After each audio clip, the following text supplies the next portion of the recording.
Hey folks, welcome to an open fire with me. Just gonna sit back here and enjoy this fire a little bit. So beautiful outside today. Yeah, it was really cool here where I live. Temperature couldn't have been no more than 75, maybe 76 degrees most of the day. Just beautiful. So, you know what? I'm really interested in talking about a trip I went on. So, I must have been 19, maybe 18, 19 years old. And me and two friends of mine, we went camping up in the mountains up above Sacramento. And we found this cute little place, nice, warm, cozy.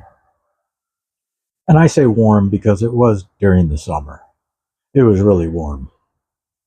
And I say cozy because it was right next to this little stream that was running through it. Just a gorgeous little place, beautiful. And there must have been probably 10 to 15 other campsites around us that were all vacant. While we were setting up, I set up my tent. My buddies set up their tent over there. They were actually together. They were dating. So I brought the beer. We were sitting there spiking on some juice. And a car pulled up right in front of our camp. And I just thought it was odd that this car would pull up right in front of our camp because the road's probably maybe 8 to 10 feet in front of our camp. It's the main road. But they pulled off of the road and blocked our vehicles in. I took mine and they took theirs. And two guys got out, walked up to us, and told us we were at their site. And being who I am, I was a little bad mouth. I told them to go beep themselves. Didn't care. And one guy told me, he said, "All right, I'll be back." I'm like, "Yeah, I'll be waiting." And they never did come back. And if they had come back, well, let's just say, I don't think they would have survived the night with me. I was a terrible person back then. My life was something totally different, a whole different way than it is today. Today, I'm no longer that person, and I would never do that. But back then, I was that person. But something odd did happen is the tent site, like two or three down from us, we heard some yelling going on. We heard this lady yelling. We heard a couple of men yelling at each other. Some woman was yelling.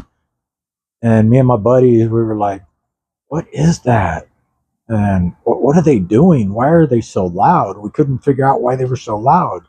And I kind of put it together and I thought it may have been the two guys that had pulled up in their truck earlier that day. So we got our flashlights. We decided to walk down that way without our flashlights on. We walked on the road because you know how you got that white line painted, the guideline for the fog and stuff on the side of the road, you know. So we walked down and we could, by the moon, we could see that white line. So we knew which way to walk on the road. And as we're going down there, we noticed that truck. It was those two guys, but they had two other women with them. And I walked by, and I guess they seen me. I don't know if they seen me because I wasn't using my flashlight, but they seen me walk by. And the guy goes, "Hey, somebody's walking out there." And I heard him say that. And I was like, man, I don't want to start trouble. So I'm just going to keep walking. And then I'm going to cross the road and come back on the other side because it was pretty dark. Well, by the time I crossed the road and coming back, my two buddies had already turned around and left because they were afraid. They didn't want to start any trouble. And I was walking back on the other side and I got this flashlight right in my eyes. And I just told him, I'm like, hey, I just heard a woman screaming. I just want to make sure everything was okay. And the guy kind of gave me a few choice words and told me to get the F out of there. So I said, hey, partner, no problem. I'm out of here. You know, but you get concerned when you hear a woman yelling and then you hear two guys yelling. And it sounded like they were yelling at the woman. So around 2 o'clock that morning, one of those women came up in our tent site and we heard her like rummaging around in my friend's bag that he left outside instead of taking it in a tent. He accidentally left it outside and they were asleep. So I came out of my tent with my flashlight and I found her and I'm like, what are you doing? And she was like, nothing. They're beating me up and I'm just trying to find something to protect myself. And I'm like, well, you got to go. You can't stay here. And, they didn't have cell phones back then. We had nothing. Um, so she was like, oh, some help you are. And I'm like, well, yeah, I mean, if they're being mean to you, I can offer you a chair, but I have nowhere for you to sit. I mean, to sleep. So, and she was just like, I don't know, man. Something was wrong with this chick. I don't know what was wrong with her, but something was wrong with her. She was off.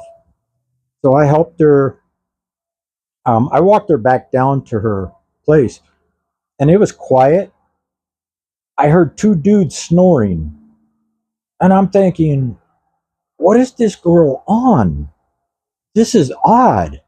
And then she kept saying, they're going to hurt me. They're going to, they're going to, put me under, they're this, they're that.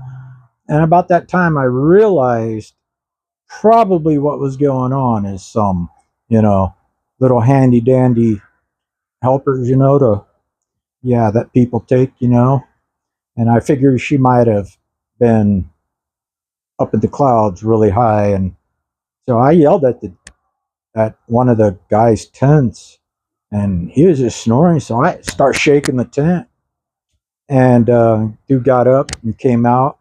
And then this girl like started going off. I'm like, hey man, take hold of your girl, man. She's over there rummaging through my friend's stuff and at our campsite and saying you guys are hurting her, but I come down here and you guys are dead asleep. And this guy was he wasn't the guy that told me all that stuff earlier. This guy, he never said nothing to me. He was really nice. He goes, oh man, I'm sorry. That's my friend's chick, man. He's asleep, but and then he told her, he goes, oh, you want to sleep in my tent? I'll hop in with your husband, man. You can sleep in my tent. So she went in there and he went into his friend's tent. I turned around and left.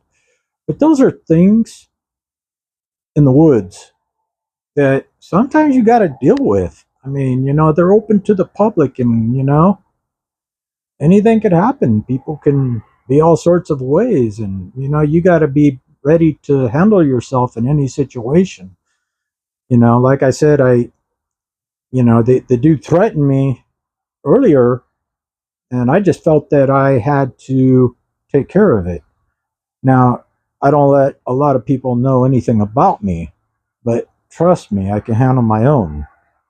And where I grew up at was a very, very bad place. So yeah, that was one of my experiences that I had camping.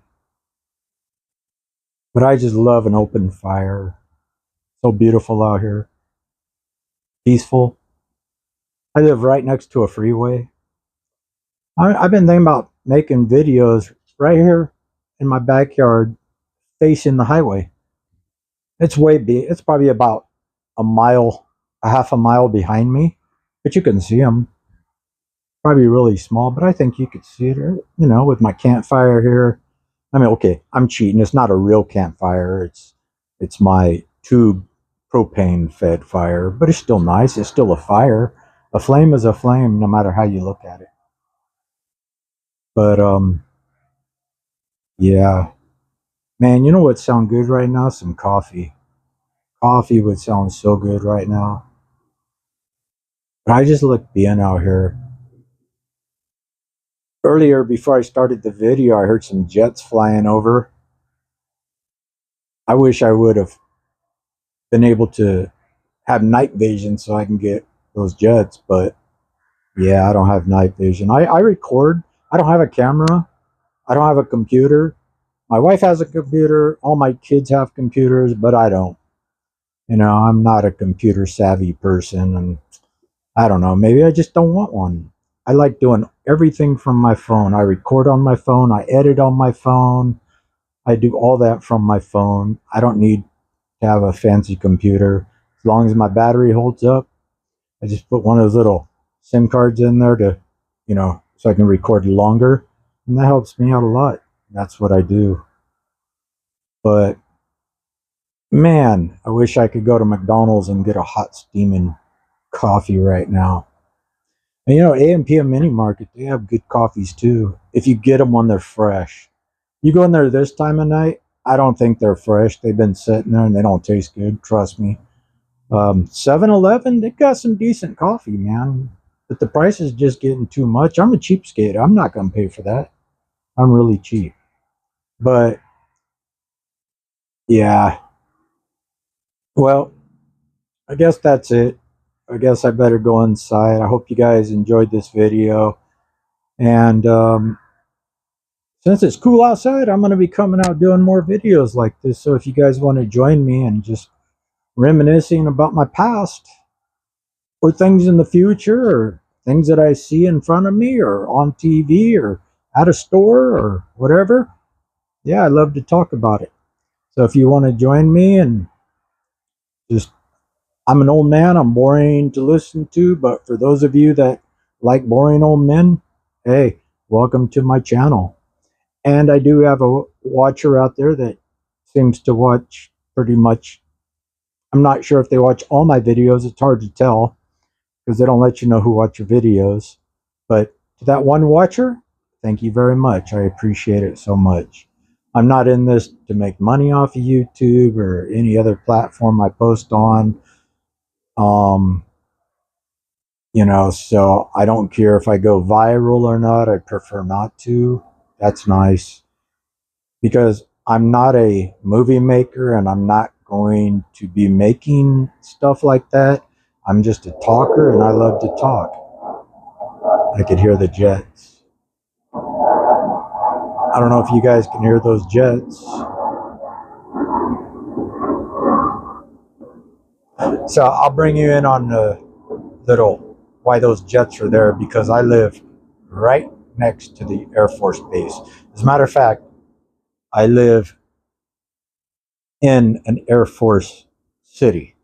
So I'm always getting helicopters and those big airplanes that carry people and Jeep tanks and stuff like that in, and those things fly across here sometimes.